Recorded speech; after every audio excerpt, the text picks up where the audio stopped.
नमस्कार, Asian news की खास पेशकश में आप सभी का स्वागत है। मैं हूं आपके साथ भागीरथ साहू। भारत भूमि पर शक्ति की साधना का अपना एक विशेष महत्व है। आज हम आपको एक ऐसे दिव्य मंदिर के दर्शन कराएंगे जहां महिषासुर मर्दिनी ने रक्त बीज नामक राक्षस का वध किया था। यहां मां बीजासन और मां विजयासन के दो मंदिर हैं, एक नीचे और दूसरा ऊपर है। इसमें स्थापित मूर्तियां किस कालखंड की है, कैसे इनका नाम बीजासन और विजयासन पड़ा, क्या है इसका पुरातात्विक महत्व, उल्टे हाथ और सीधे हाथ का क्या है तिलिस्म। इस वक्त मंदिर के निकट मौजूद है हमारे संवाददाता संजय शर्मा।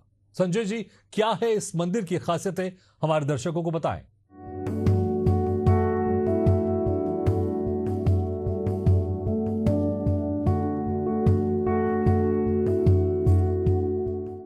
नमस्कार। हम लेकर आए हैं आपके लिए एक प्राचीन सलकनपुर धाम और यहाँ पर महिषासुर मर्दिनी नाम की जो प्राचीन स्थान है उसकी एक विशेष रिपोर्ट।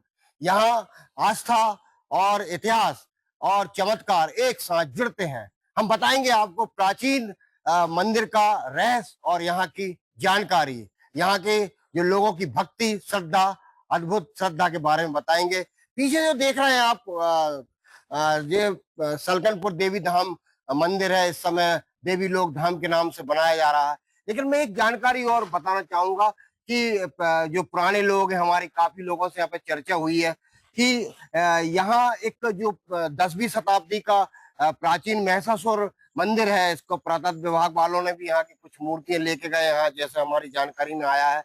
तो यहाँ पर पूर्व सरपंच है, मैं उनसे बात करूंगा कि आखिर पूरा मामला क्या है। मर्दानी की जो मूर्तियां थी, उस पुरानी मूर्ति को हटाकर नई मूर्ति समस्त ग्रामवासी द्वारा, यहाँ सरपंच प्रतिनिधि द्वारा स्थापित की गई है। ये माँ महिषासुर मर्दानी बहुत पुराना इतिहास है इनका। पूर्वजों ने हमें बताया है कि यहाँ एक विशाल पुराना मंदिर था, इसमें मूर्तियां खंडित थी, तो उन मूर्तियों को बदलकर नई मूर्ति की स्थापना की गई है। जैसे माँ विजयासन और ये माँ महिषासुर मर्दानी सब एक ही रूप में विराजमान है। यही यहाँ का बहुत पुराना विशेष इतिहास है। बहुत कम लोगों को जानकारी है, लेकिन धीरे धीरे जब यहाँ का मंदिर का निर्माण हुआ और खबर कई लोगों को लगने लगी, तो आज भी यहाँ पर प्रतिदिन भीड़ देखने को मिलती है। हम जब सुबह आए तो काफी लोग यहाँ दर्शन कर रहे थे, क्योंकि जो प्राचीन महिषासुर मर्दिनी नाम का मंदिर है, अब खंडित मूर्ति होने के कारण नया मंदिर बनाया गया है और निर्माण अभी कार्य चालू है। यहाँ और भी लोग हैं, दुबे जी हमारे साथ। दुबे जी, किस तरह मंदिर बनाया गया, कितना पुराना मंदिर है ये? 10वीं सदी का मंदिर है, बहुत पुराना मंदिर है। पूर्वजों द्वारा बताया गया है, माँ महिषासुर मर्दानी का मंदिर है ये। और खंडित मूर्ति को हटा के और समस्त गांव वाले लोग मिलकर उसको नई मूर्ति स्थापित की है। और माता रानी को या महिषासुर मर्दानी ने जो वध करा था, उसके बाद माँ विजयासन को वहाँ स्थान दिया ऊपर। बहुत यहाँ की आश्चर्यजनक जानकारी है, जो बहुत कम लोगों को है। जैसा हम देख रहे हैं, मैं कैमरामैन से कहूँगा पीछे जो दिखाएंगे हम सलकनपुर देवी धाम। यहाँ पर एक विशाल मंदिर है, यहाँ लाखों लोग यहाँ पर दर्शन करते हैं और ये एक आस्था का केंद्र बना हुआ है।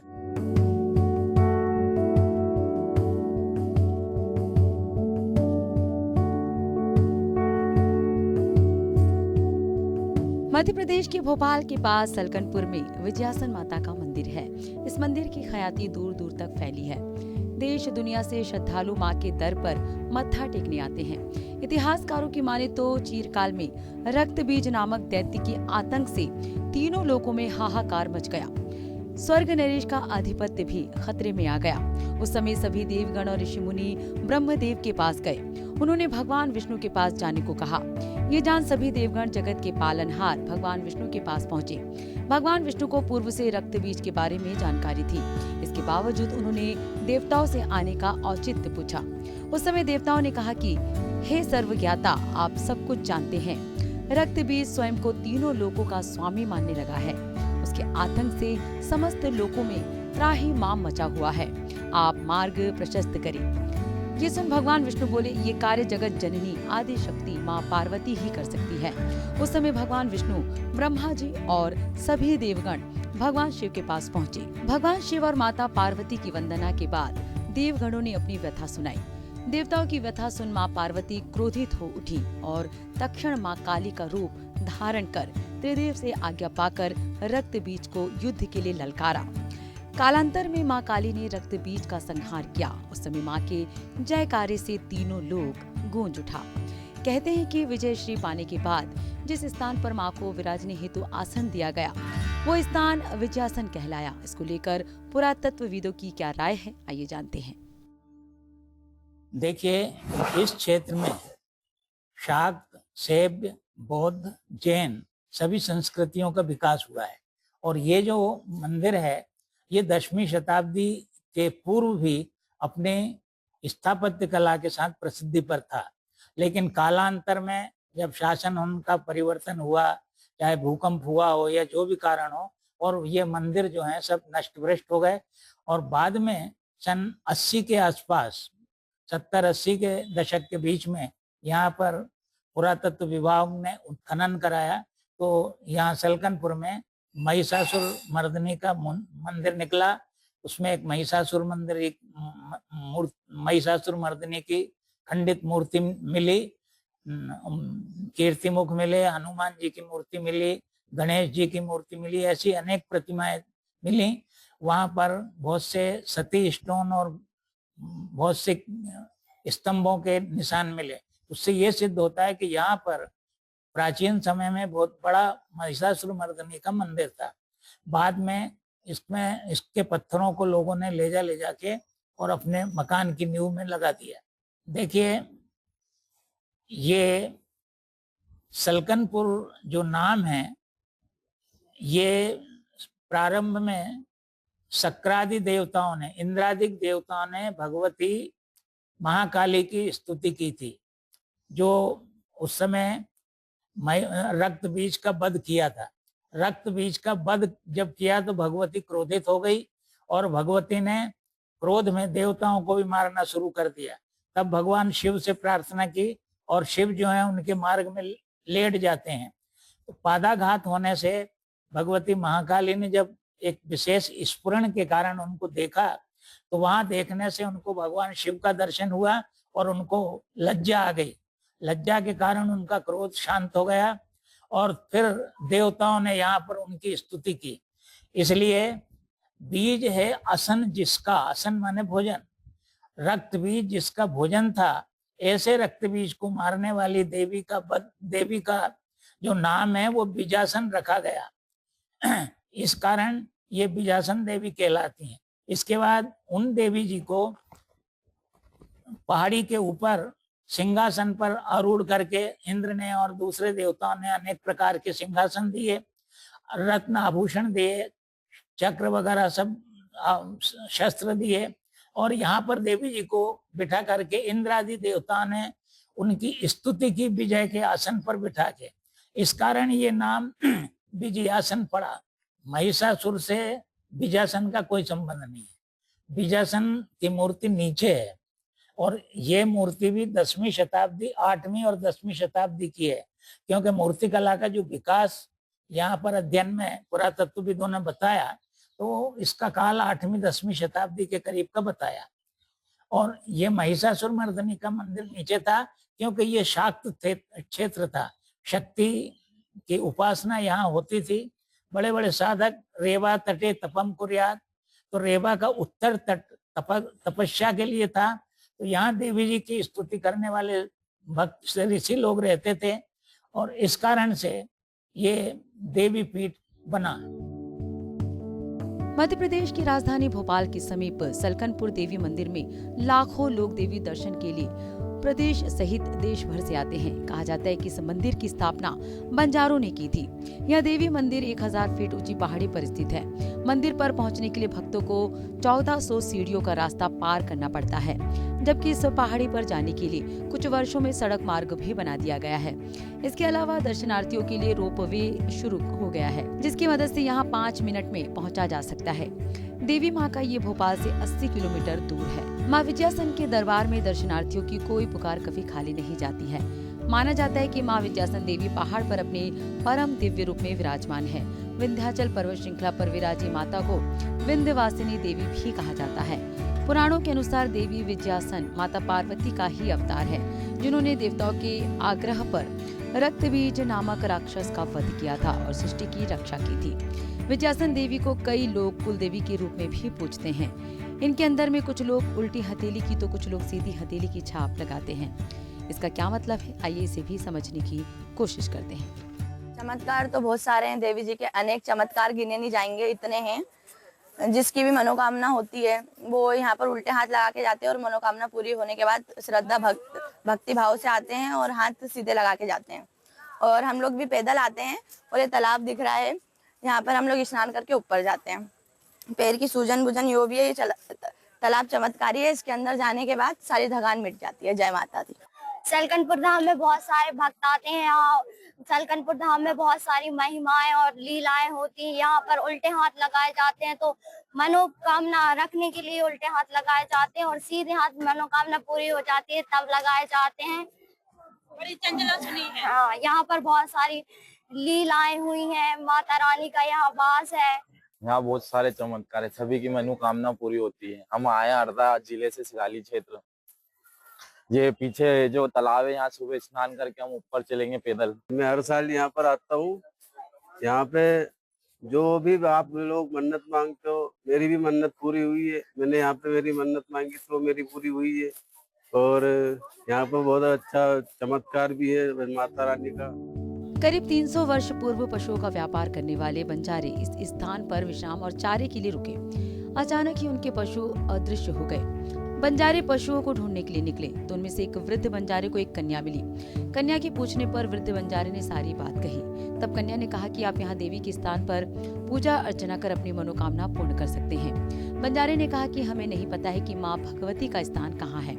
तब कन्या ने संकेत स्थान पर एक पत्थर फेंका। जिस स्थान पर पत्थर फेंका वहां मां भगवती के दर्शन हुए। उन्होंने मां भगवती की पूजा अर्चना की। कुछ क्षण बाद उनके खोए पशु मिल गए। मनोकामना पूरी होने पर चमत्कार से अभिभूत बंजारों ने मंदिर का निर्माण करवाया। इसके बाद पहाड़ी के नीचे ग्रामीणों का आना जाना शुरू हो गया और मनोकामनाएं पूरी होने के कारण भक्तों की संख्या में वृद्धि होती जा रही है। तट पर विंध्याचल पर्वत पर विंध्याचल शक्तिपीठ धाम के नाम से भगवती विष्णु स्वयंभू पीठ है। ये स्वयंभू पीठ बंजारों के द्वारा यहाँ प्राण प्रतिष्ठा का विधान नहीं था, पर बंजारों के द्वारा ये मंदिर बनाया गया और कालांतर में भद्रानंद स्वामी इस स्थान पर पधारे। उस स्थान को चैतन्य किया जो आज तक अनवरत रूप से चैतन्य है और यहाँ पर जो है अखंड धुआं जलाया। उसकी वचन आप हम सब ग्रहण करते हैं। भगवती विभिन्न प्रकार की कामनाएं पूर्ण करती हैं। देखिए, अब जैसा कि आपने जिज्ञासा व्यक्त की, हमारा सनातन जो है श्रद्धा, विश्वास और भाव पर आधारित है। मंत्री तीर्थे दूजे देवे देवक भेटे गुरु याद रखी भावना तत्व सिद्ध भवति तादृश। और भगवती की कृपा से तुलसीदास जी के शब्दों में प्रातः स्मरण तुलसीदास जी के शब्दों में जाकी रही भावना जैसी प्रभु मूर्त देखी थी। प्रतिपदा से 9वीं पर्यंत तक यहाँ प्रथमम शैलपुत्री, द्वितीयम ब्रह्मचारिणी, तृतीयम चंद्रघंटी, चतुर्थम पंचमम स्कंद मातेति, षष्ठम कात्यायनी पिता, सप्तमम कालरात्रि, महागौरी, अष्टमम नवमम सिद्धिदात्री नव दुर्गा कीर्तिता। यह भगवती के श्री चरणों में पूरा पश्चिम उत्तर दक्षिण चरणों के साथ भक्त लोग पधारते हैं। अपनी श्रद्धा भक्ति से धन दक्षत को समर्पित कर अपने जीवन को धन्य करते हैं। स्वयं सिद्ध पीठ है कि नवरात्रि में भक्तों के द्वारा कन्याओं की पूजन अर्चन होती है। नृत्य गान करती हुई भगवती के प्रांगण में पधारते हैं। भगवती के चरणों में अपनी श्रद्धा समर्पण रख के अपने जीवन को धन्य करते हैं। माता जी के पृष्ठभाग पर उल्टे हाथे माताएं लगाती हैं। बाल गोपाल जब भगवती गोदी भरती है तो फिर यहाँ आकर के सीधे हाथे करते हैं, मुंडन उतारते हैं। इस तरह ये परंपरा अनादि काल से चली आ रही है। मंदिर समिति के द्वारा इस नवरात्रि प्रतिपदा से 9वीं पर्यंत तक जो है ये दुर्गा सप्तशती का पाठ होता है। वैसे तो 12 महीने पाठ होता है प्रतिदिन। यहाँ अखंड धूना जलता है, अखंड ज्योत जलती है। इस तरह भगवती के प्रभाव प्रतिदिन उत्तरोत्तर। अब जैसे जनसंख्या आपने पूछी है तो यहाँ पर प्रतिपदा से 9वीं पर्यंत तक कम ज्यादा की मात्रा में दर्शनार्थी पधारते हैं। अब आपके चैनल के माध्यम से हम चाहते हैं कि देखिए, समाप्त पुण्यस्य काम यथा नियंत्रणाम और तस्मात् सर्व प्रयत्न देवी जापम निरंतरम। सभी शाक्त गणों को हम शास्त्र प्रणाम करते हैं, माता बहनों को प्रणाम करते हैं हमारे विद्यार्थी वर्ग, कृषक वर्ग और हमारे राजनेतागण सभी साधकों को हम प्रणाम करते हैं, संतों को प्रणाम करते हैं। हमारे सनातन धर्म की ध्वजा को भगवती लहराती रहे। मां विजयासन के दरबार में दर्शनार्थियों की कोई पुकार कभी खाली नहीं जाती है। माना जाता है कि मां विजयासन देवी पहाड़ पर अपने परम दिव्य रूप में विराजमान है। विंध्याचल पर्वत श्रृंखला पर विराजी माता को विंध्यवासिनी देवी भी कहा जाता है।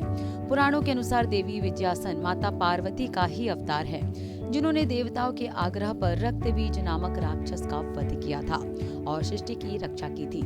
विजयासन देवी को कई लोग कुल देवी के रूप में भी पूजते हैं। अगर आपके भी मन में सवाल उठ रहे हो कि यहाँ कैसे पहुँचे, तो फिर आइए हम प्रमुख शहरों से इसकी दूरी को ग्राफिक्स के माध्यम से समझाने की कोशिश करते हैं। सलकनपुर धाम की दूरी: Sehore 80 kilometre, Bhopal 80 kilometre, Indore 140 kilometre, Sehore होकर कन्नौज होकर 120 किलोमीटर, जबलपुर 350, ओबेदुल्लागंज होते हुए ग्वालियर 500 किलोमीटर, सागर 290 किलोमीटर, उज्जैन 240, सीहोर होते हुए Nemawar 210, Narmadapuram 40 kilometre, Dewas 210 kilometre, Delhi 830 kilometre, Mumbai 850 kilometre. जब भी आप यहाँ आए तो सिद्ध गणेश मंदिर उत्तर पश्चिम दिशा में गोपालपुर गांव में स्थापित है। गणेश मंदिर सीहोर जिला मुख्यालय से 3 किलोमीटर दूर है। पौराणिक कथा के अनुसार ये उज्जैन के विक्रमादित्य के समय का है और मराठा पेशवा बाजीराव के द्वारा नवीनीकृत किया गया है। प्रत्येक बुधवार बड़ी संख्या में भक्त यहाँ दर्शन करने आते हैं। गणेश चतुर्थी त्योहार भी यहाँ लोकप्रिय है। यहाँ सरुमारू एक प्राचीन मठ परिसर और बौद्ध गुफाओं का पुरातात्विक स्थल है। ये स्थल सीहोर जिले के बुधनी तहसील के ग्राम पान गुराड़िया के पास स्थित है। मुख्य गुफा में अशोक के 2 शिलालेख पाए गए थे, जो अशोक के संपादकों में से एक है, और एक शिलालेख में अशोक के पुत्र महेंद्र कुमार की यात्रा का उल्लेख है। अन्य शिलालेख के अनुसार सम्राट अशोक जब विदिशा में निवास करते थे, उस समय इस स्थल की यात्रा की थी। जिला सीहोर और इसके आसपास के जिलों की ऐतिहासिक धरोहरों, प्राकृतिक और धार्मिक संपत्तियों का ध्यान में रखते हुए जिले में पर्यटन क्षेत्र के विकास के लिए सीहोर पर्यटन परिषद की स्थापना के लिए पंजीकृत किया गया है। सीहोर पश्चिम रेलवे के भोपाल रतलाम ब्लॉक में स्थित और भोपाल इंदौर राजमार्ग पर भोपाल से सड़क मार्ग से 35 किलोमीटर दूर, हवाई मार्ग से भी राज्य की राजधानी भोपाल से जुड़ा हुआ है। यहाँ विजयासन धाम सलकनपुर में धर्मशाला है, जहाँ पर 400 से 1000 रुपए में ठहरा जा सकता है। यहाँ एसी व नॉन एसी कमरे हैं। 4 निजी होटल है। इसके अलावा वन विभाग का rest house, Kolar rest house Salkanpur से 35 किलोमीटर दूर, नर्मदापुरम में होटल, रेस्ट हाउस सहित अन्य धर्मशालाएं हैं। व्यवस्थाएं तो प्रतिवर्ष अनुसार इस साल भी वैसी व्यवस्थाएं की गई है, बल्कि पिछले साल से कुछ और परिवर्तन किए गए हैं व्यवस्थाओं में। पिछली बार केवल टैक्सियां ऊपर आ रही थी, जिससे जनता को काफी परेशानी थी, दर्शनार्थियों को, लेकिन इस बार निजी वाहन भी ऊपर आ रहे हैं और जिला प्रशासन और ट्रस्ट समिति दोनों मिलकर व्यवस्था को संचालित करने का प्रयास कर रहे हैं कि लोगों को अधिक से अधिक सुविधा मिल सके। पीने के पानी की व्यवस्था पहले से बेहतर हुई है, कोई कमी नहीं है।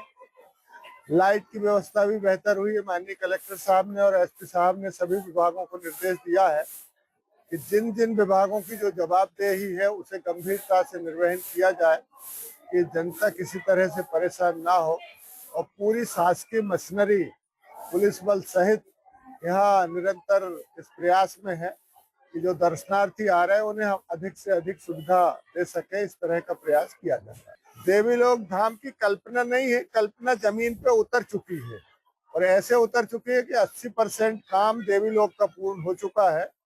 केवल 20% काम बकाया है, जिसमें मूर्तियां आके लगना है, अप्रोच रोड बनना है, बाउंड्री वाल बनना है, और जैसे ही काम पूरा होगा तो प्रदेश के मुख्यमंत्री माननीय मोहन जी यादव और आदरणीय केंद्रीय कृषि मंत्री शिवराज सिंह जी चौहान इसका लोकार्पण करेंगे विधिवत, और करीब करीब मुझे अनुमान है कि अगले 6 महीने में इसके पूर्ण हो जाने की पूरी संभावना है। मान मुख्यमंत्री माननीय मोहन जी यादव ने भी आश्वस्त किया, और जो पैसा जहां हमने मांगा, जहां जहां जो कम पड़ रहा था, उन्होंने उदारता पूर्वक सलकनपुर को भी वैसे दिया है जैसे पूर्व मुख्यमंत्री माननीय शिवराज सिंह जी ने दिया था।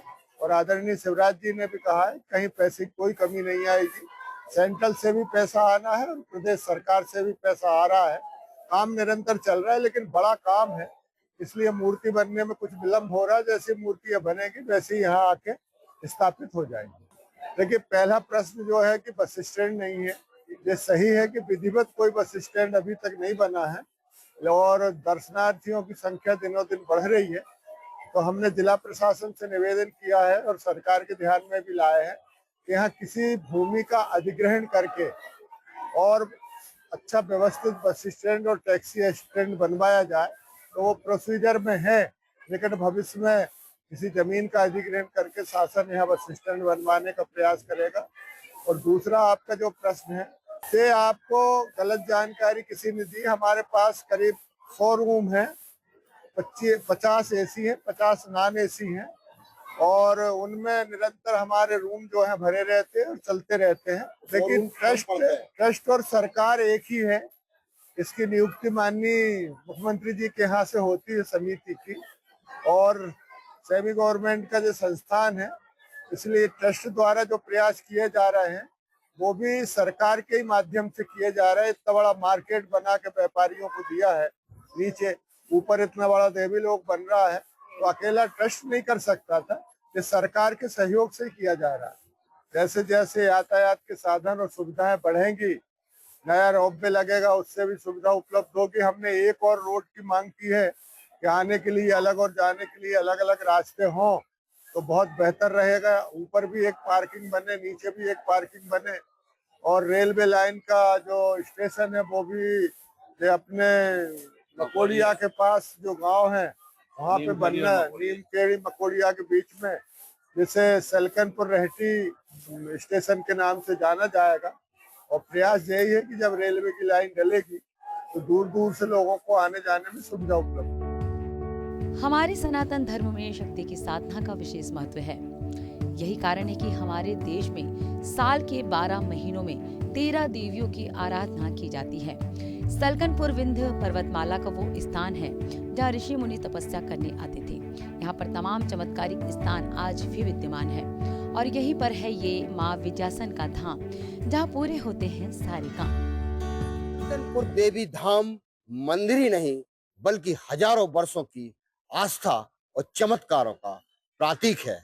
अगर आप भी आस्था और इतिहास के इस अद्भुत संगम को देखना चाहते हैं तो सलकनपुर देवी धाम मंदिर की यात्रा आप अवश्य करें। Sanjay Sharma, Asian news, Budhni.